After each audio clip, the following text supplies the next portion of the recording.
시청자 여러분 안녕하십니까? 개장 후 투자자들이 가장 바쁜 오전 10시 정보의 홍수 속에서 깔끔하고 현명한 투자 전략 팍스 브런치 시작하겠습니다.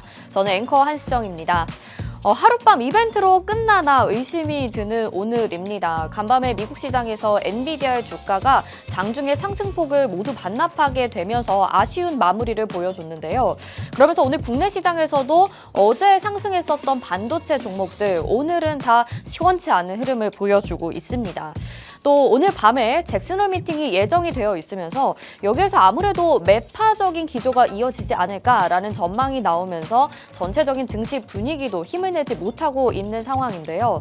오늘도 저희 글로벌 경제 분석부터 투심이 쏠리는 기업 산업 이슈 그리고 실시간 특징주들과 공략주까지 45분이라는 시간 동안 압축적으로 준비했습니다. 저희 방송 보시면서 시장에 대한 전략 받아보시는 건 물론이고요. 이후 방송에 출연하시는 전문가 멘토의 전략까지 받아보실 수 있는 곳 지금 바로 노란톡방으로 입장해 주시면 전략 받아보실 수 있습니다. 지금 화면에 QR코드 나가고 있는데요. 스마트폰 카메라 켜시고 이 QR코드에 카메라 갖다 대셔서 비추시면 노란톡 입장 링크가 뜰 겁니다. 그거 누르시고 오픈 채팅방 들어와 주세요. 오늘은 이 어려운 시장에서도 여러분들에게 수익을 정말 알차게 잡아드린 우리 공대남과 함께 하겠습니다. 잠시 후에 주인공 만나보시길 바라겠고요. 저희가 또 한 가지 이벤트를 진행 중입니다. 초록색 검색창에 팍스경제TV 검색하시고 홈페이지 입장하시면요.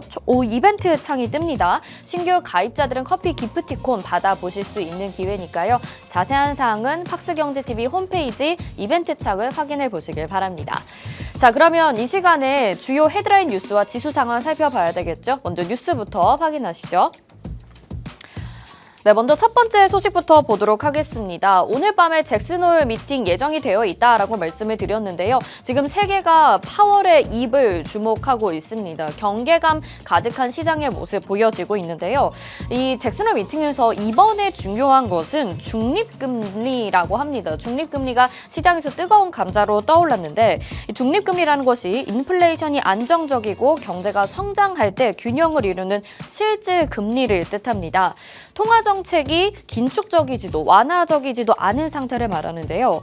월가에서는 파월 의장이 중립금리를 어떻게 추정하는지에 따라 경제 현주소에 대한 판단과 통화정책 방향에 대한 좀 더 명확한 메시지를 주길 기대를 하고 있습니다.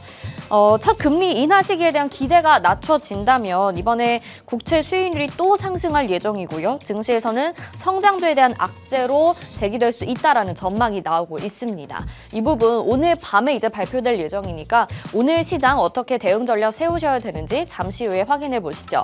다음 두 번째 뉴스 보겠습니다. 코스피 오늘 조정을 받고 있죠. 양시장이 조정받는 가운데 엔비디아 효과 끝나나 이런 제목으로 뉴스가 나왔습니다. 오늘 하락 출발하는 움직임 보여지고 있고요. 증권가에 따르면 엔비디아의 실적 서프라이즈 심리 진정 및 독점 우려가 확산이 되고 있다라면서 여타 기술주의 약세가 보여지고 있습니다. 또 잭슨홀 미팅 결과 기대 심리까지 작용하면서 오늘 차익 실현 물량이 양시장에서 나오고 있는데요. 전일 반도체 외에 2차 전지, 인터넷, 바이오 등 금리에 민감한 성장주 중심으로 반등한 가운데 잭슨홀 미팅 결과 이후에도 뉴스에 민감한 테마 장세에서 주도주 장세로 변화하는 흐름이 이어질 수 있을지가 관건이 될 것이라고 전망하고 있습니다. 자, 오늘 시장 쉽지 않을 것 같은데 저희와 함께 대응 전략 세워보시죠. 다음 세 번째 뉴스 확인해 보도록 하겠습니다. 오늘 또 후쿠시마 오염수 방류 개시 소식에 수산물 대체주들이 급등을 하고 있습니다. 후쿠시마 제1원자력발전소 오염수 해양 방류가 이제 24일부터 시작이 된다, 빠르면 시작이 됐다라고 이제 발표가 됐었고 어제 실제로 이제 발표된 내용들이 보도가 되고 있습니다. 주식시장에서는 닭고기 가공, 유통 등 수산물 대체주들이 오늘 급등세를 보여주고 있는데요. 마니커 같은 경우에는 18.5% 정도, 또 윙이푸드가 상한가를 기록한 가운데 하림이랑 교촌 F&B 등도 큰 폭으로 오르고 있습니다. 반면에 한성기업이나 사조시푸드, 동원수상 등 수산물주는 급락하고 있는데요. 후쿠시마 오염수 방류가 시작되면서 수산물 소비는 줄어들고 대체재인 닭고기 등의 수요는 증가할 것으로 전망돼 주가도 엇갈리고 있는 것으로 풀이되고 있습니다. 다음 마지막 소식 확인해 보시죠. 보령이라는 종목이 오늘 특징주로 꼽을 수 있을 것 같습니다. 중국의 시노팜과 겔포스 공급 해지에도 하반기 호실적으로 기대감을 가지고 있다라는 소식인데요. 이 실적을 좋게 기록한 기업들의 주가가 최근에 정말 가파르게 상승했습니다. 오늘 보령 같은 경우에도 이런 호실적 기대감이 있는 상황인데요. 중국 국가제약기업 시노팜과 맺은 1,000억 원 규모 겔포스 공급 계약을 해지했다는 소식이 악재로 작용할 수 있겠지만 고마진 카나브 패밀리 성장에 힘입어서 하반기 호실적을 기록할 것이라는 증권가 전망이 나왔습니다. 증권가에서는 보령이 엔데믹 효과로 전문의약품 중심으로 고성장 중이라며 고마진 카나브 패밀리 성장이 이어지고 있어 하반기에도 상반기와 비슷한 실적 성장이 전개될 것이라고 밝혔는데요. 보령의 상반기 연결기준 매출액이 전년 동기보다 16.3% 증가한 4,201억 원, 영업이익은 13.7% 증가한 350억 원 기록하고 있습니다. 네, 이렇게 뉴스 살펴봤고요. 다음은 국내 지수 상황 살펴보도록 하겠습니다. 오늘 양시장 하락으로 출발을 했습니다. 아무래도 잭슨홀 미팅을 앞두고 경계 심리 작용하고 있는데요. 코스피는 0.75% 하락세 보여지면서 2,510.02포인트에 거래되고 있고요. 코스닥은 0.14% 하락의 움직임 보여지고 있습니다. 아무래도 지수가 조금 아래일 것으로 예상이 되는데요. 890.84포인트가 아닐까 싶네요. 자, 상승하는 종목과 하락하는 종목들, 하락이 좀 더 많은 편이라는 점 확인하셔야 될 것 같습니다. 네, 다음은 수급 주체별, 투자자별 매매 동향 살펴보시죠. 네, 투자자별 매매 동향에서 어제는 그래도 우리 시장에서 외국인들의 수급이 들어와 줬습니다만 오늘 다시 외국인과 기관의 동반 매도세가 나타나고 있습니다. 반면 개인들만이 지금 매수 우위를 보여주고 있는데요. 코스피에서 2,448억 원, 코스닥에서는 1,277억 원, 양시장에서 매수 우위 보여주고 있고요. 외국인과 기관의 동반 매도세 나타납니다. 외국인들은 양시장에서 700억 원대 매도 우위 보여주고 있고 기관은 1,640억 원 유가증권 시장에서 매도하고 있고 코스닥에서는 637억 원의 매도 우위를 보여주고 있습니다. 다음은 업종별 시세 확인해 보시죠. 네, 오늘 업종별로 보시면 식품과 기본 식료품 소매가 3% 정도의 상승세 보여지고 있습니다. 아무래도 후쿠시마 오염수 방류 이슈가 이 육계 관련주들, 일부 다른 식품 관련주들의 상승세가 나타나게 되면서 지금 이 부분이 상승하고 있는 것으로 보이고요. 오늘 일부 화장품주들도 지속적으로 상승세 보여지고 있습니다. 중국의 유커 방한 소식으로 인해서 이것이 장기적으로 그래도 화장품주들 그리고 리오프닝주들의 긍정적인 영향을 끼칠 것이다 라는 전망들이 나오고 있는 가운데 2% 정도의 상승세 보여지고 있고 역시나 이쪽에 식품주들 1% 정도의 강세 보여지고 있습니다. 반면에 하락하는 업종으로는 양방향 미디어와 서비스가 지금 4% 정도 빠지고 있습니다. 이쪽에 뭐 AI나 IT 기업들이 이제 포함되어 있는 상황인데 어제 네이버의 하이퍼 클로버 X가 이제 발표가 됐습니다. 기대보다는 약간 약한 모습을 보이면서 관련주들 역시나 조정을 받고 있는데요. 지금 4% 정도의 하락세 보여지고 있고 어제 강했던 반도체와 반도체 장비 역시도 오늘은 약세입니다. 1.83% 하락하고 있고요. 전자장비 쪽도 이쪽과 연관이 있으면서 1.5% 정도의 하락세 보여지고 있습니다. 다음은 테마별 등락 살펴보시죠. 네, 상승하는 테마 보겠습니다. 역시나 오늘 시장에서 육계 관련주, 마니커, 하림 같은 종목들의 강세 보여지고 있고요. 국내 상장 중국 기업들이 상승하는 모습 보여지고 있습니다. 그리고 스포츠 행사 수혜 종목들도 올라와 있네요. 올림픽과 월드컵 등 스포츠 행사에 대한 기대감이 지금 불어오고 있는 상황인 것 같고요. 아무래도 중국 쪽 이슈를 엮이게 되면서 오늘 시장도 움직이고 있는 것 같습니다. 다음 하락하는 테마 보시죠. 육계 대신에 이제 수산 같은 경우에는 하락하는 모습 보여지고 있죠. 후쿠시마 오염수 방류로 이제는 수산물을 믿을 수 있을 것이냐, 우리가 믿고 먹을 수 있을 것이냐 이런 의문들이 계속 제기되고 있는 가운데 오늘 수산주들 하락하고 있고요. 인터넷 대표주 네이버 말할 것 없습니다. 관련주들 엔비디아와 더불어서 AI 인터넷과 관련된 종목들 하락하는 모습이고요. 오늘 맥신 테마도 하락하는 테마에 올라와 있습니다. 다음은 실시간 트렌드 검색어 상위 종목들 확인해 보시죠. 네, 먼저 포스코 DX가 지금 1위에 이름을 올리고 있습니다. 지수로는 지금 14.72%의 주가 상승세를 보여주고 있는 종목인데요. 최근에 유가증권 시장에 이전 상장한다라는 소식이 있었고 포스코 퓨처엠과 같이 협력하는 소식 어제까지 저희가 전해드렸습니다. 또 오늘 함께 하시는 멘토님의 공략주이기도 한데요. 실시간 검색어 트렌드 상위 종목이 올라와 있고 주가 상승세도 가파른 모습입니다. KG ETS라는 종목이 15.46%라는 라는 상승세 보여지면서 2위에 이름 올리고 있고요. 역시나 화장품 주들 중에서는 지금 코리아나가 3위에 이름을 올리고 있습니다. 서남 초전도체 테마 안에서 오늘 죽지 않고 있습니다. 13.19%의 강한 상승, 무슨 일인지 좀 확인을 해봐야 될 것 같습니다. 컬러레이라는 종목, 그리고 에코프로비엠 역시나 개인 투자자들의 영원한 사랑이죠. 3% 이상의 강세 보여지고 있고, 크리옥스 바이오시스템즈, 제약바이오 안에서 최근에 신규 상장한 종목들의 강세 보여지고 있습니다. 역시나 7위에 이름 올리고 있고, LS전선 아시아, 그리고 인산과 지금 소금 관련주는 또 10%의 상승세 나타나고 있고, 신성 델타테크까지 초전도체 종목 보실 수 있습니다. 자, 실시간 트렌드 검색어 상위에는 여러 가지 지금까지 뜨거웠던 테마들이 섞여 있는 것 같습니다. 하지만 오늘 시장에서는 반도체주의 급락과 아무래도 후쿠시마 오염수 방류 이슈를 좀 확인해 봐야 될 것 같네요. 잠시 후에 깔끔하고 맛있는 브런치 수익 본격적으로 출발해 보도록 하겠습니다.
네, 팍스 브런치 금요일장도 함께하도록 하겠습니다. 저희 방송 유튜브를 통해서도 함께하고 싶다 하시는 분들 많으시죠? 유튜브 검색창에 팍스경제TV 실시간 이렇게 검색하시면 저희 방송 유튜브로도 함께하실 수 있습니다. 참 시장이 이번 주도 쉽지가 않았습니다. 테마주가 끝나고 반도체주들의 열풍이 불어오나 했는데 역시나 오늘 시장에서 좀 힘이 빠지는 모습인데요. 대응 전략 세워보시죠. 우리 이주호 멘토님 나오셨습니다. 어서 오세요. 네, 안녕하세요. 반갑습니다. 네, 시청자분들께 인사 부탁드릴게요. 네, 정말 시청자분들 반갑습니다. 하루아침에 정말 꿈이었을까요? 엔비디아의 그 상승세가 어제 다 빠졌고 특히나 이제 AMD를 비롯한 대부분의 반도체 기업들이 좀 낙폭을 키웠고 필라델피아 지수가 마이너스 3% 이상 빠지면서 하락을 했고 우리나라 증시도 그의 영향을 받아서 지금 대부분의 종목들이 하락하고 있는 상황입니다. 정말 하루 이틀 사이에 변동성이 너무 크고 또 오늘 밤에 잭슨홀 미팅 진행 중인데 파월 의장이 과연 무슨 말을 할지 또 어떠한 변동성이 나올지 지켜봐야 될 것으로 보고 있고요. 다음 주에 우리나라 증시의 방향성 이런 것들이 정말 앞두고서 어떻게 바뀔지 정말 시시각각 움직이는 섹터들이 계속 바뀌기 때문에 정말 대응하기 힘드실 거라 생각하지만 그래도 오늘 저와 함께 도움 많이 받으시고 투자에 도움이 되시는 하루가 되셨으면 좋겠습니다. 네, 알겠습니다. 오늘 이 부분 집중적으로 좀 집중을 해봐야 될 것 같습니다. 이제 오늘 밤 11시죠. 잭슨홀 미팅이 예정되어 있는 가운데 어제 미증시도 하락을 하게 됐고 오늘 그에 따라서 오늘 국내 증시까지 지금 영향을 미치고 있는 상황입니다. 그중에서 반도체주들이 급락하는 것이 가장 시장에 좀 힘을 빠지게 하는 요소가 아닐까 싶은데요. 그래서 우리 시장에 대한 이야기부터 좀 해보도록 하겠습니다. 엔비디아가 그 전날까지만 해도 장중에 급등하는 모습을 보였었는데 어제 장에서는 상승폭을 모두 반납하는 모습이었거든요. 갑자기 왜 이렇게 호실적을 기록했음에도 빠지는 건지 그 이유부터 한번 들어볼게요. 네, 일단 엔비디아 개별적으로 뭔가 안 좋게 이렇게 돼서 빠진 게 아니라 차익 매물이 좀 나왔다. 근데 차익 매물이 좀 세게 나온 부분이 있거든요. 근데 그 부분에 있어서는 일단 잭슨홀 미팅에 대한 경계감들 그리고 어제 10년물 채권 금리가 또 다시 오르게 됐습니다. 그러면서 아무래도 이 그러니까 금리에 대한 압박감이 좀 컸다 이렇게 보시면 될 것 같아요. 아무래도 반도체 같은 경우는 기술주들 중에서도 지금 AI 쪽으로 많이 올라왔기 때문에 대표적으로 지금 AI가 어떻게 보면 성장하는 산업이잖아요. 네. 그런 부분들이 좀 금리에 대한 영향을 받을 수밖에 없는 상황이기 때문에 그런 부분들이 좀 작용이 되면서 어제 좀 세게 밀었다 이렇게 볼 수 있겠고 네. 사실 어제 엔비디아만 좀 잘 버텼다 이렇게 볼 수 있겠는데 사실 아. 상승한 것 대비해서는 많이 빠졌거든요. 그러니까 오히려 엔비디아가 그나마 버텨준 것이다 이렇게 네. 해석을 하고 계시군요. 그나마 조금 버텨줬고 만약에 아. 어제 엔비디아가 아니었다면 네. 더 빠졌을 수도 있는 상황이었다. 이렇게 좀 해석해 볼 수 있을 것 같고요. 네. 역시나 중요한 것은 파월 의장이 오늘 진짜 과연 어떤 말을 할 것이며 그렇죠. 앞으로의 통화 정책이 이제 앞으로의 시장 방향성을 결정할 것이다. 이렇게 좀 생각하고 있습니다. 결국에는 이 잭슨홀 미팅을 앞두고 불안감이 금리에 대한 불안감이 시장을 억누르고 있다. 그래서 엔비디아가 단독적으로 빠졌다라는 것이 아니라 시장이 전체적으로 억눌린 가운데서 엔비디아도 빠진 것이다. 그나마 버텨준 것이다. 이렇게 좀 해석을 하고 있는 것 같습니다. 자, 그러면 우리 오늘 잭슨홀 미팅에 대한 이야기를 좀 해볼게요. 금리에 대한 이야기가 계속 시장을 좀 누르고 있다라고 얘기를 하셨는데 사실 이번이 FOMC 회의도 아니고 어떤 게 결정이 날 건 아니잖아요. 그런데 이런 발언들에 시장이 이렇게까지 흔들린다고 봐야 되는 건지도 궁금해요. 이게 작년에도 잭슨홀 미팅 때 네. 좀 많이 빠졌거든요. 네, 맞아요. 그때도 좀 진짜 강하게 하락이 나왔는데 네. 이게 결국에는 그 미팅에서 얘기하는 정책들이 앞으로의 정책이 될 가능성이 높기 때문에 그게 시장에서 좀 강하게 반응한다라고 생각하시면 될 것 같고요. 네. 작년에도 마찬가지였습니다. 이게 금리를 계속 작년에 긴축을 더 한다 매파적인 얘기가 나오면서 작년에 잭슨홀 미팅 때 급락이 나왔고요. 그러고 나서 결국에는 연준에서는 금리를 지금 끌어올렸습니다. 5% 이상으로 끌어올렸고 네. 그럼 이번에도 이제 이 상황에서 그러면 여태껏 FOMC 회의에서 파월 의장이 우리에게 보여줬던 메시지는 올해 금리는 없다. 네. 그리고 인플레이션이 여전히 높다. 네. 이 두 가지였거든요. 맞아요. 그러면 그 인플레이션이 여전히 높은 거는 알겠습니다. 근데 연준이 지금 걱정하고 있는, 경계하고 있는 부분은 바로 이런 거예요. 네. 여기서 금리를 더 올렸을 때 이런 경기 둔화에 대한 부분, 그러니까 경제가 잘 회복될 수 없다라는 부분들을 그거는 각오를 하고 금리를 올려야 되는 상황인 건데 네. 그런데 또 물가를 잡자니 그렇게 해야 되겠고 그렇다고 또 그냥 경제를 생각하자니 이걸 또 올릴 수가 없고 이런 지금 상황이거든요. 네. 근데 그런 상황이기 때문에 이거를 파월 의장이 어떻게 이제 풀어 나갈 것이냐. 여태껏 스탠스는 이거였습니다. 경제 지표들을 바탕으로 해서 이제 금리를 더 올릴지 말지를 결정하겠다. 네. 뭐 다음번에는 금리를 동결시킬 수도 있다. 그리고 올해 안에 금리를 추가 금리 인상은 가능성은 있다는데 대부분 생각했던 게 5.75에서 6%까지거든요. 네네. 근데 그 마지노선을 넘어설 건지 아니면은 진짜로 이제는 금리를 더 그만 올리고 이 정도 선에서 우리가 인플레이션이 이제 개선이 되는지 지켜봐야 될 것이다. 네. 이러한 부분들 가능성을 열어두고서 우리가 봐야 될 것 같고요. 네. 제가 봤을 땐 개인적으로는 더 올리기는 힘들지 않겠냐. 금리의 추가 상승은 힘들 것이다. 네, 왜냐하면 지금 너무 가파르게 올랐어요. 단기간에. 사실 1년 만에 5%가 올렸다는 거는 네. 어떻게 보면 초강수를 둔 거거든요. 네. 인플레와의 전쟁에서 어떻게든 뭔가 해보겠다라는 의지였기 때문에 지금 이렇게 급하게 올려놓고 여기서 추가로 더 올린다? 이건 좀 힘들 것 같고. 그래서 여기서 궁금한 포인트가 이번에 이 잭슨홀 미팅에서 좀 예상을 할 수 있는 부분이 애초에 지금 인플레이션 기대치가 너무 낮기 때문에 그걸 맞추기 위해서 금리를 계속 올리는 거잖아요. 그래서 맞아요. 인플레이션 기대치를 차라리 좀 올려버리면 금리가 추가 상승, 인상될 가능성이 좀 적어지지 않을까라는 전망들도 있는데 이에 대해서는 어떻게 보실까요? 근데 이게 사실 그 연준에서 목표치가 원래 2%라는 맞아요. 게 네. 그게 그 2%가 그러니까 그냥 나온 게 아니에요. 그냥 걔네들이 우리 2%까지 맞출 거야 이게 아니라 네. 인플레이션 그러니까 그게 2%대가 돼야지 우리가 수요와 공급이 잘 이루어진다라고 네. 걔네들이 정해 놓은 어쨌든 산술적인 뭐 그런 계산에 나온 네. 것들이거든요. 네. 그러다 보니까 이거를 사실 높여서 뭐 그래서 기대 인플레이션을 뭐 3%로 올려서 기준금리를 뭐 그럼 이 정도로 조절하자 이렇게까지 되기가 쉽지는 않을 거라고 생각을 합니다.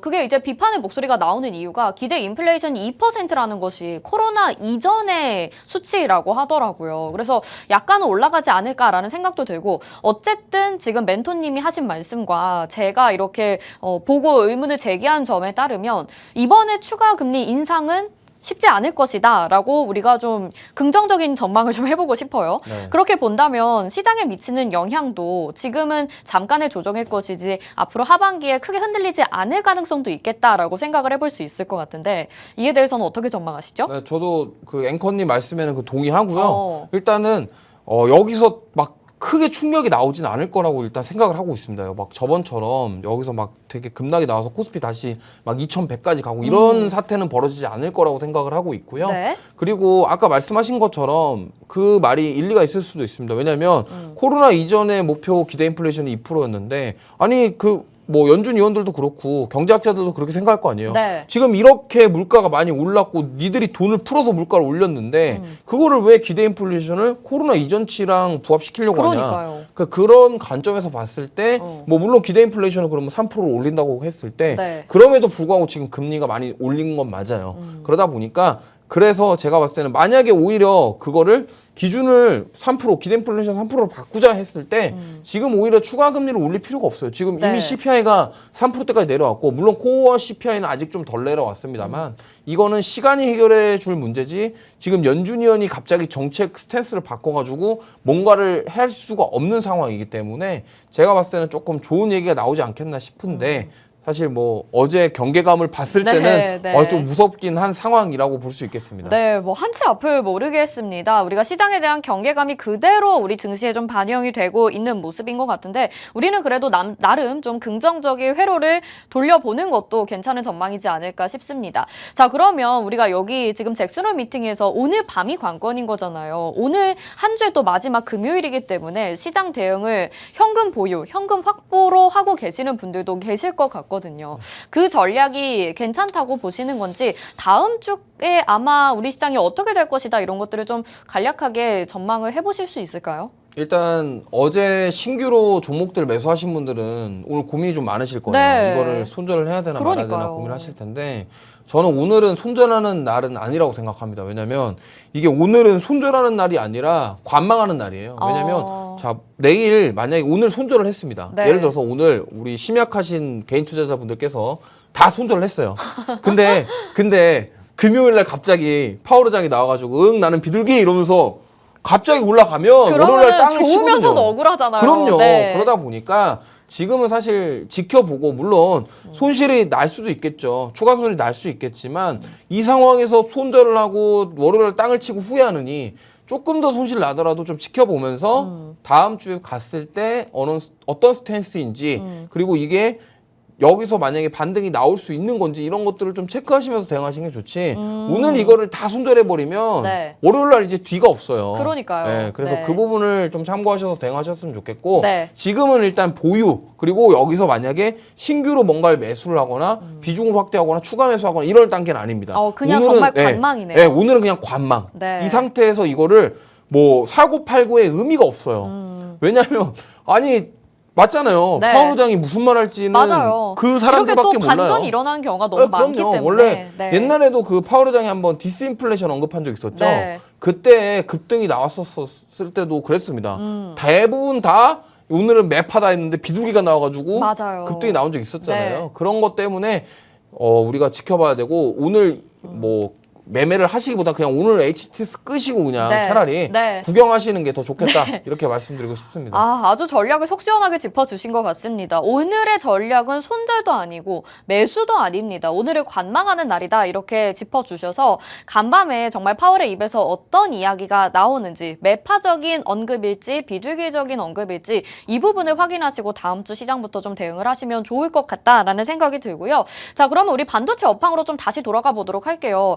미국 시장에서 이 엔비디아가 오히려 버텨준 것이다 이런 이야기를 해주셨단 말입니다. 근데 또 계속 지금 부정적으로 이야기가 나오고 있는 것이 엔비디아의 호실적인 전망이 되고 증권가에서 목표치를 높게 잡을수록 뭐 다른 인텔과 AMD 이런 기업들 주가 하락을 맞게 되면서 업황 전반적으로 봤을 때는 그다지 긍정적이지 않다 이런 의견도 나오고 있거든요. 반도체 네. 업황에 대한 전망 어젠 좋게 보셨는데 오늘은 또 어떻게 보실지 궁금하네요. 뭐 저는 하반기까지 반도체 계속 좋게 보고 있어요. 왜냐면 근데 이제 문제가 뭐냐면 독과점에 대한 부분이거든요. 네. 엔비디아의 그 GPU 자체가 너무 좋다 보니까 이게 범접할 수 있는 게 없는 거예요. 예를 들면 인텔 같은 경우는 CPU를 만듭니다. CPU를 만들고 우리가 흔히 데스크탑 사용하시는 PC에 들어가는 그 파란 색깔 인텔 있죠. 네. 그 CPU가 이제 인텔사에서 만드는 거고 그리고 이제 AMD 같은 경우는 라이젠이라는 CPU를 만들고 라데온이라는 그래픽 카드를 만듭니다.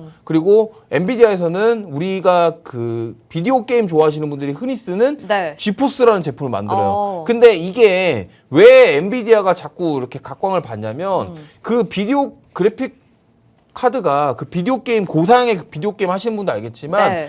지포스, 그러니까 엔비디아사의 지포스 아니면 그게 감당이 안 돼요. 그러니까 라데온 그래픽 카드로는 게임을 돌릴 수가 없고 네. 사실 우리나라에 고사양 게임들이 굉장히 많거든요. 그리고 그 비디오 게임 좋아하시는 분들도 많고 저도 게임을 좋아하는 편인데 네. 어쨌든 그 그래픽 쪽으로 되게 고퀄리티의 게임을 하기 위해서는 엔비디아 그래픽 카드를 쓸 수밖에 없다는 거죠. 네. 그러다 보니까 이 AI 반도체 그리고 AI 기술 구현을 위해서 그런 병렬 처리 방식이기 때문에 GPU가 그만큼 성능 자체가 지포스가 뛰어나다. 네. 이러한 부분들을 봤을 때 엔비디아 칩셋 자체가 좋고 그거에 대한 독과점 이슈가 있는 겁니다. 그러면 어제 상대적으로 AMD랑 인텔이 박탈감을 느낄 수밖에 없는 거는 네. 거기에 그런 그래픽 카드 자체가 이 AI에 과연 침투를 할 수 있겠냐라는 거죠. 그러한 부분들이 지금 문제가 되고 있다. 네네. 이슈가 나오고 있다. 이렇게 보시면 되겠고 하지만 저는 엔비디아가 어쨌든 독과점 하는 부분은 맞습니다만 네. 결국에는 그 다른 기업들도 돌파구를 찾아 나갈 것이고 그거에 대한 대체제, 보완제 이런 것들이 나올 것이기 때문에 지금 이 사태에서 뭐 지금 오늘 어제 급락 나왔다 이걸 가지고 네. 반도체 끝났다 이렇게 판단하기에는 섣부르다라고 이렇게 볼 수 있다라는 거죠. 네, 그러면 하룻밤 잔치는 아니다라고 보시는 거고 어쨌든 하반기 때는 지금 반도체가 시장 주도할 것이다. 이렇게 우리가 좀 해석을 봐도 괜찮을까요? 네, 저는 그렇게 보고 있고 하반기는 역시나 반도체가 주도할 것이고 결국에는 우리가 4차 산업으로 넘어가기 위해서는 어제도 말씀드렸지만 하드웨어적인 부분이 받쳐줘야 됩니다. 네. 그럼 그 기반을 만들어주는 게 반도체고 결국에는 AI 기술을 상용화하고 구현하기 위해서 반도체가 없으면 안 됩니다. 왜냐하면 그럼 간단하게 설명드리면 뭐 서빙 로봇을 예로 들어볼게요. 네. 지금 요즘에 식당 가면은 요즘에 서빙 로봇들이 그런 식기들을 갖다 줍니다. 네. 그리고 음식도 배달해줘요. 맞아요. 근데 그 AI 로봇이 과연 어떻게 움직일까요? 그러면 그 안에 카메라 센서들이 앞에 뭐 사람이 있는지 뭐가 있는지를 체크를 할 인식하겠죠. 것이고, 그렇죠? 네. 인식을 한 다음에 그러면 그거에 명령을 내리는 주체는 누굴까요? 사람? 사람이 아니라 안에 들어가 있는 인공지능이겠죠. 네, 인공지능이겠죠. AI, 네. 그렇다 보니까 그런 기술들이 이미 실생활에 나와 있단 말이에요. 그럼 이 생활이 여기서 끝난다?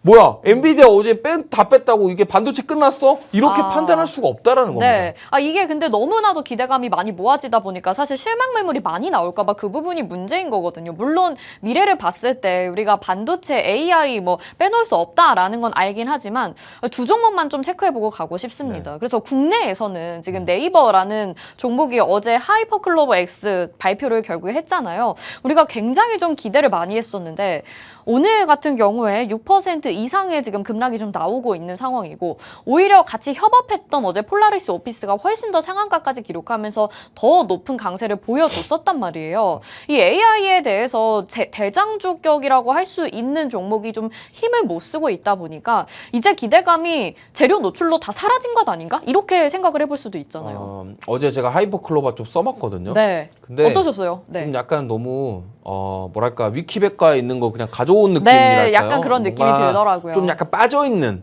뭔가 좀 부족해요. 약간 네. 허술한 느낌이 조금 있었어요. 그러니까 뭔가 네. 좀 급하게 만든 것 같은 그런 느낌이 드는데 분명히 어쨌든 네이버 쪽에서도 이거를 개선해 나갈 것이고 결국에는 이 하이퍼클로바에다가 광고로 돈을 벌 수 있는 걸 어떻게 입힐 것이냐가 네이버가 풀어가야 될 숙제거든요. 네. 그러면 우리가 네이버를 보자고요. 네이버를 봤을 때 그동안 차트상으로 진짜로 주가 많이 빠졌어요. 코로나 이후에 정말 많이 피해를 빠지긴 본 했네요. 기업 중에 하나예요. 코로나 때문에 주가가 많이 올랐지만 반대로 코로나 이전으로 돌아왔단 말이에요. 그러고서 이제 올라가고 있는 상황인데 그러면은 지금 제가 봤을 때는 이 정고점 돌파를 하는 상황에서 오늘 좀 빠졌단 말이죠. 많이 빠졌어요. 생각보다. 근데 여기서 끝이 아니다. 네이버도 저는 충분히 우상할 수 있다. 왜냐면 지금 하이퍼클로바부터 시작해서 이 AI와 플랫폼의 결합 네. 그리고 여기서 뭔가 할 수 있는 서비스들 지금 네이버가 가지고 있는 네이버 쇼핑이라던가 뭐 여러 가지 것들이 많이 있잖아요. 네. 거기에서 가지고 있는 데이터베이스와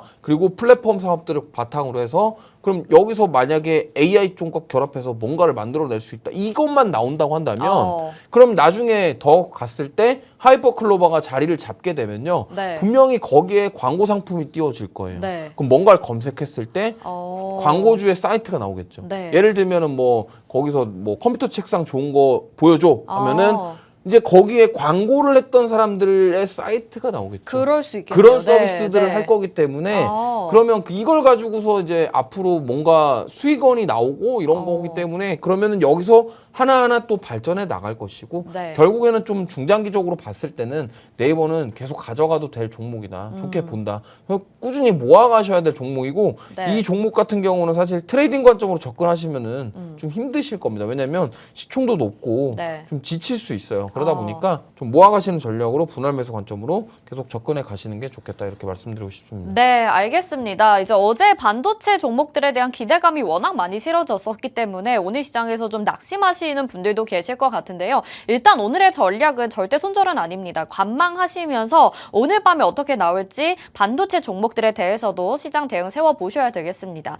저희 노란톡방 오픈 채팅방 들어오시면요. 우리 이주호 멘토님과 함께 하실 수 있는데요. 이런 종목들에 대한 상승을 다 잡아내셨습니다. 왜냐하면 어제 들어보니까 또 전기전자를 졸업하신 우리 공대남이라고 하시더라고요. 그래서 이쪽 부분에 대해서 굉장히 좀 잘 알고 계시는 것 같아요. 아 이게 제가 원래 그 공대를 나왔는데 네. 전자과 전공을 했습니다. 네. 근데 이제 보통 이제 전자가 PCB에 납땜하고 뭐 이게 회로 네, 설계하고 네. 뭐 이런 것들 하거든요. 오. 그러면 아무래도 이제 그쪽으로 좀 지식 배경 지식들이라는 게 있다 보니까 좀 함에 있어서 제가 반도체를 좀 좋아하고 사실 네. 제가 팍스경제 나와갖고 작년 12월부터 반도체만 주장창 얘기했거든요. 그러니까요. 네, 그러다 보니까 우리 여기 PD님들이 산 증인이에요. 그러다 지금 뭐 보니까 피디님이 안 해서 이거 제가 네, 압니다. 그래서 이렇게 얘기를 하시네요. 네. 이제 그냥 뭐 이제는 입이 닳도록 얘기를 했지만 어. 그래도 저는 올해 하반기에 반도체다. 아. 반도체를 계속 봐야 된다 이 말씀을 네. 드리고 싶고요. 그리고 보통 이제 애널리스트 분들이 보통 뭐 경제학과라던가 이런 그렇죠. 좀, 경제 예, 경영 전공 많이 문과 쪽으로 하시잖아요. 나오신 분들이 네. 많이 계신데 어쨌든 이런 이공계 출신의 그런 전문가가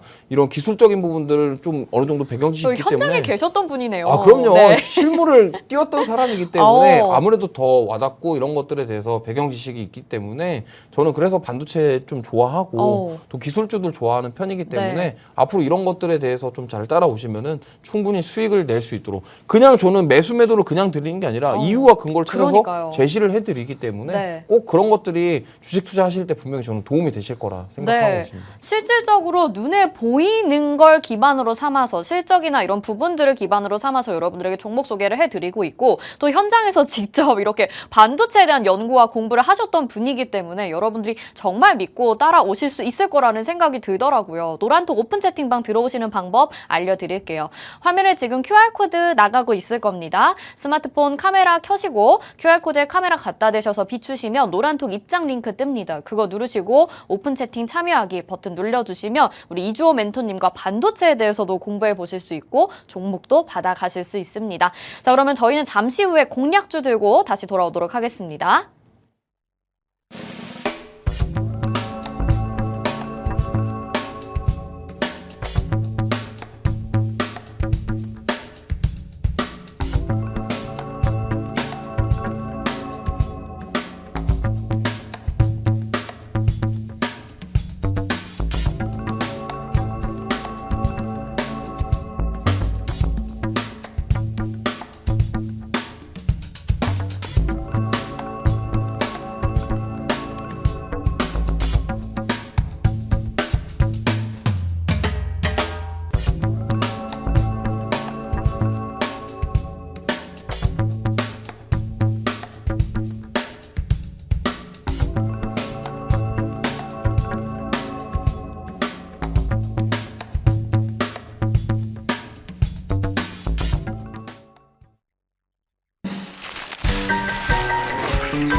네, 금요일장 함께하고 계신데요. 이 종목들이 워낙 좀 눌리다 보니까 답답하다고 느끼시는 분들도 계실 것 같습니다. 그런 분들은 우리 공대남 이주호 멘토님과 함께 하시면 좋을 것 같은 게 벌써 지금 수익률을 얼마나 많이 잡아내신 건지 모르겠어요. 저희가 종목 한번 보여드릴게요.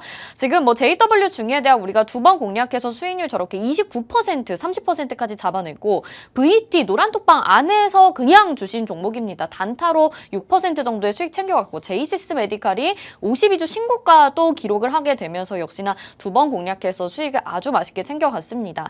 지금 우리가 보유 중이고 운영 중인 종목이 굉장히 중요한데요. 포스코 DX 이미 지금 33%의 수익률 가져가고 있는데 오늘 지금 시장에서 뜨겁습니다. 이렇게 조정받는 시장에서 포스코 DX가 지금 주목을 받고 있는데 이 종목을 잡아내셨고 드림시큐리티 어제까지도 강한 흐름 가져갔었던 종목 아마 방송 중에 확인하셨을 것 같고요. 보령이라는 종목도 방송에서는 아니고 노란톡방 안에서 우리 보내주셨다라고 하네요. 이 종목들 한번 리뷰를 해보겠습니다. 일단 포스코 DX부터 한번 들어볼게요. 이거 눌림목에서 너무 잘 잡아서 네. 지금 수익률 진짜 좋습니다. 어떻게 이렇게 잘 잡아내신 거예요? 이건 사실 어제도 말씀을 드렸는데 네. 차트 보면은 지금 상승 나온 다음에 제가 여기서 이 3만 원대 구간에서 가격이 무너지지 않았어요. 그러니까 여기 이 자리를 제가 지키는 걸 보고 네. 여기 3만 원대에서 매수를 한 거고 사실 이게 보통 주가라는 게 이렇습니다. 그러니까 어제도 말씀드렸지만 시장이 빠질 때 원래 지수가 빠지면 보통적으로 종목이 다 빠지는 게 맞아요. 근데 그렇죠. 이거는 8월 달에 보시면은 8월 달에 지수는 빠졌는데 이 종목은 오히려 안 빠지고 잘 버텨줬죠. 이 3만 원대 가격 방어를 잘 해줬다. 그리고 상승 나온 다음에 보통 이런 식이거든요. 이게 계단식 상승이라고 하는데요.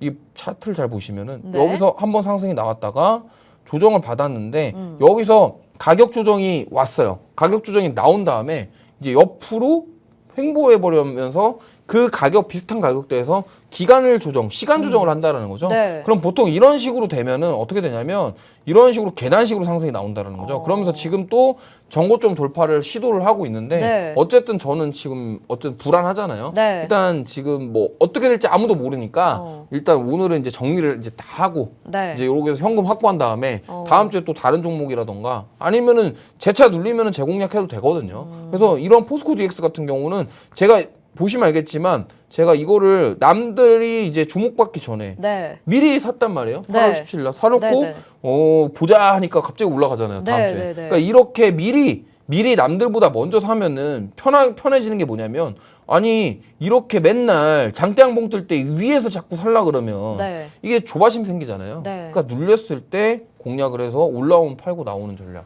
근데 이런 오늘 것들이. 팔기 너무 아쉽지 않아요, 이거? 근데 이거 뭐 잭스론 미팅에서 에코프로처럼 갑자기 또 막 좋은 얘기 나오면 더 막 에코프로처럼 막 가면 어떡해요? 에코프로처럼 더 갈 수 있죠. 근데 그건 어쩔 수 없어요. 왜냐하면 이게 주식이라는 게 이렇습니다. 욕심을 자꾸 내다 보면요. 네. 이게 내가 먹을 것도 못 먹는 경우가 생기고 또 어떨 때는 나 이렇게 수익 내고 났는데 이제 사람이 이렇게 약간 거만해져요. 네. 그러면서 비중을 막 한 종목에 30%, 40% 이렇게 사기 시작합니다. 맞습니다. 그러다 보면은 또 급락이 나와서 꼭 버것도 다 잃거든요. 네. 그러니까 차라리 저는 이렇게 생각합니다. 오히려 뭐 수익 날 때는 수익 나고 좀 덜 먹더라도 내 밥그릇대로 딱 수익을 내고 또 다른 종목 사면 되는 거거든요. 네. 그러다 보니까 너무 욕심내지 마시고 이 종목은 이제 정리를 하고 또 다른 종목 공략하면 됩니다. 네. 뭐 종목이 뭐 2,000개가 넘잖아요. 그렇죠. 그렇죠? 근데 뭐 이 종목만 있는 것도 아니고 물론 에코프로 같은 종목은요. 네. 사실 저세상 종목이긴 해요. 사실. 네. 그렇게 그런 상승이 나올 거라는 사람들이 희망에 차서 초전주퇴 사고 맥신 사고 이러잖아요. 네. 그렇게 하시기보다 조금 더 안전하게 맞아요. 내가 앞으로 그러니까 지금 오른 거는 중요하지 않아요. 앞으로 뭐가 오를 것이냐, 앞으로 어떤 섹터, 어떤 종목이 움직일 것이냐를 미리 예상을 해서 들어가는 게 재테크고 투자지. 네. 그냥 뉴스 나왔다고 자꾸 그냥 초전주택, 맥신, 후쿠시마 오염수, 뭐 양자 뭐 이런 거 자꾸 따라가면 어떻게 됩니까? 네.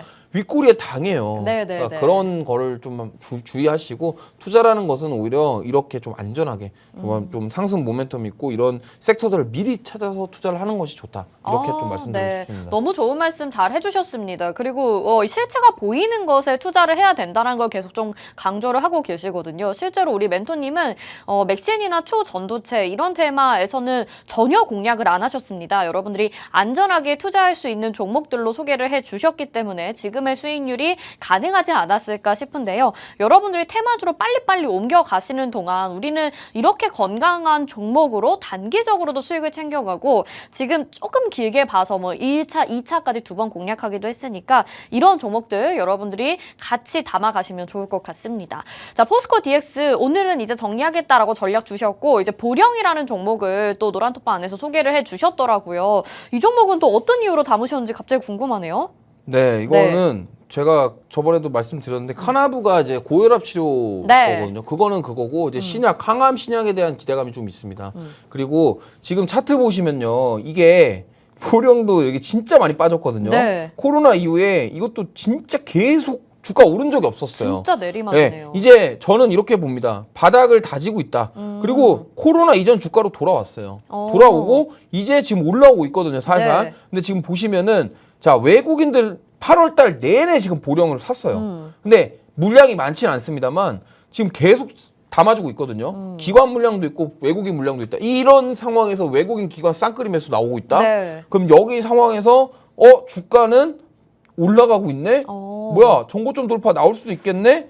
이제 이런 관점에서 저는 더 끌고 가셨으면 좋겠어요. 그리고 지금 보시면은 이런 어려운 시장 속에서 외국인들이 이렇게 꾸준하게 사준다, 이런 종목들은 저는 가져가야 된다고 생각하고 있고, 네. 거래량 자체가 좀 적은 게 아쉽긴 하지만 이게 만약에 어떤 뉴스와 이슈가 나오면서 거래량이 터지면요, 그때는 못 잡아요. 근데 지금 많은 분들이 그러니까 이렇게 보령처럼 이제 올라가려고 시작하는 종목을 우리가 지금 미리 담아서 가야지. 네. 이렇게 만약에 나중에 거래량 터지고 장대항복 뜨고 막 20% 오르고 이때 따라가면은 네. 늦어요. 그러니까 지금 이렇게 올라갈 때, 자, 외국인과 기관들이 보여주고 있지 않습니까? 지금 계속적으로 외국인들이 사네? 야, 지금 뭐야, 원달러 환율 계속 올라가면서 외국인들 자본 이탈한다고 하는데 이 종목은 외국인들이 사네? 그럼 이런 것들을 공략해보자, 이 말씀을 드리고 싶습니다. 그럼 지금도 계속해서 보유 전략으로 가져가시는 거지요, 이 종목은? 네, 보유 전략으로 계속 가져갈 거예요. 일단. 네, 알겠습니다. 얼마나 올라갈지 모르겠지만 네. 포스코 DX 보세요. 올라가는 거. 그러니까 그런 식으로 탄력적인 흐름 나올 것이다, 이렇게 보고 있습니다. 네, 차트가 진짜 저점을 잡고 이제 추세를 돌리려고 하는 모습입니다. 우리가 수익률도 지금 뭐 4% 정도 가져가고 있는데 눌림목에서 잘 공략을 했거든요. 오늘 4% 이상의 강세 가져가고 있으면서 지금 흐름 좋은 상황이니까 같이 가져가자라고 말씀을 해주셨습니다. 자, 이렇게 수익률을 잘 챙겨주셔가지고 또 오늘 준비해주신 종목이 있는 것 같더라고요. 그래서 어떤 종목을 좀 보면 좋을까요? 네, 오늘 뭐 제가 저번에도 한번 말씀드렸는데 LS 네. 일렉트릭 또 다시 한번 가져왔습니다. 저번에 얘기해 주셨던 종목 같아요. 네. 제가 이거는 오늘 방송 끝나고 미디어 방송을 11시 반부터 진행할 예정입니다. 그래서 거기서 이제 설명을 추가로 드리겠지만 LS 일렉트릭 지금 차트 보시면요. 네. 얘도 지금 그 포스코 DX랑 느낌이 조금 비슷하지 않으세요? 그런 것 같아요. 이게 포스코 DX는 이미 보세요. 이렇게 만들어졌고 얘는 포스코 DX는 이게 근데 2차 전지 네. 종목들이 좀 대체로 네. 이런 경우들이 그러니까 많더라고요. 지금 포스코 DX 이렇게 만들어졌잖아요. 네. 이런 엠파 상승이 나왔는데 지금 LS 일렉트릭은요. 지금 보시면 조금 미약합니다. 약간 그림이 약간 이런 느낌이 만들어져 가고 있어요. 네. 그래서 이런 관점에서 봤을 때 공략할 만하다. 그리고 지금 수급 보시면요. 자, 이 종목도 외국인들 수급 보세요. 8월 달 한 달 내내 담아주고 있습니다. 그러니까 이렇게 외국인들이 지금 사는 종목들 우리가 공략해야 되거든요. 그리고 지금 조정을 받았고 21일평 깨졌지만 아직 61일평까지 눌리지도 않았고요. 충분히 여기서 지지받고 올라와 준다면 네. 공략 가능하고 지금 제가 봤을 땐 공략이 가능한 자리입니다. 그리고 외국인들이 이렇게 한 달 내내 산다라는 건요. 네. 뭔가 냄새를 맡은 거예요, 지금. 그 거래량도 많이 없고. 근데 만약에 이제 거래량이 한번 터져 준다? 그러면은 이제 날아갈 수 있다. 이런 네. 여건을 갖추고 있다라는 거죠. 그리고 지금 전력기기 사업, 배전만 사업 이런 쪽이 네. 물론 한번 지금 주춤했습니다만 앞으로 2차 전지와 리사이클링, 폐배터리 쪽과 엮여서 에너지 저장 시스템, ESS까지 네. 그 친환경 신재생과 엮일 수 있는 저는 대장 섹터가 바로 이쪽 전력기기 쪽이고 이미 효성중공업은 날아갔어요. 네. 그러니까 날아갔고 후발주다 이렇게 보고 있습니다. 그럼 목표가를 이 종목은 어느 정도까지 보시나요? 뭐 13만 원 이상 보고 있습니다. 13만 원 이상이요? 예. 전고점이 13만 7,500원이에요. 네, 그 정도는 봐야 되죠. 포스코 DX 보세요. 3만 원에 매수했는데 지금 정보 좀 만나러 갔잖아요. 네, 알겠습니다. 자, 오늘 이제 공략주로는 LS 일렉트릭 저번에 한번 방송에서 언급을 해주셨던 종목인데 오늘 공략주로 다시 가지고 나와 주셨습니다. 이미 지금 정고점이 137,500원이라 꽤 높은 자리인데 다른 종목처럼 좀 날아갈 수 있을지 기대가 되네요. 노란톡방 들어오시면 이주호 멘토님의 도움 받아보실 수 있습니다. 화면에 나가고 있는 QR코드에 스마트폰 카메라 갖다 대셔서 비추시면 노란톡 입장 가능하니까요. 자세한 전략, 매수가, 목표가까지 확인하셔서 수익 실현 맛있게 해보시길 바라겠습니다. 본 방송에서 제공해드린 정보는 투자 판단에 대한 조언입니다. 해당 종목의 가치와 수익률 보장해드리지 않는다는 점 참고하시길 바라겠고요. 팍스 브런치 오늘 여기서 인사드릴게요. 시청해주신 여러분 고맙습니다.